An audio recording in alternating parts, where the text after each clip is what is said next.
You touched on something a second ago. A lot of people in this country think government does not work, and they are angry about it. Well, I think that's exactly right. They are angry, and you see them striking out, and they don't quite know what's wrong. They just know it's not going the way they want. Now, to some extent, my late mother used to say the good old days were never the good old days. So most things work. Keep in mind, and I can only talk with experience about New York City. In New York City, crime rate is at an all-time low, deaths by fire all-time low, deaths by traffic accidents are all-time low, life expectancy up 3 years in the last 10 years, and it's greater by 3 years in the rest of the country. When you throw the switch, the way I put it, the light comes on, you turn the faucet, the water comes out. So most things work. Could they work better? Yes, but you know, Winston Churchill once said, you can always depend on America to do the right thing after every other possibility is exhausted. So we try, and democracy isn't necessarily pretty. A dictator could always do better, but it's not democracy, and we've chosen in this country to have a democracy. And I think a lot of it is really just, the world is changing.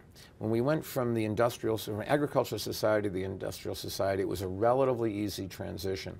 When you go from the industrial society to the technological society, it's much more different. Today, because of globalization, jobs can move any place in the world. Because of technology, some things are getting automated out of out of existence. So all of a sudden, the needs for education of the average person have grown dramatically. And while in New York City we've made a lot of progress, the needs of society are growing even faster than the progress, and New York's really one of the role models in this country, so the rest of the country has exactly the same problems.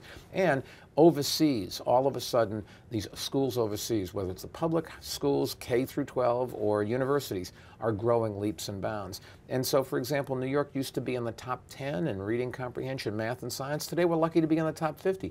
And it's not that we've gone down versus the rest of the country, it's the rest of the world has come up. It's not because it's gone down.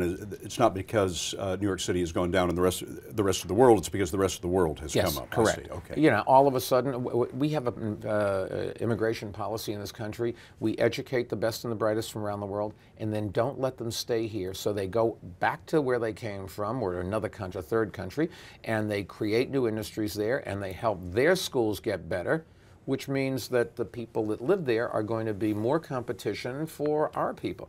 And America is doing an awful lot of things right.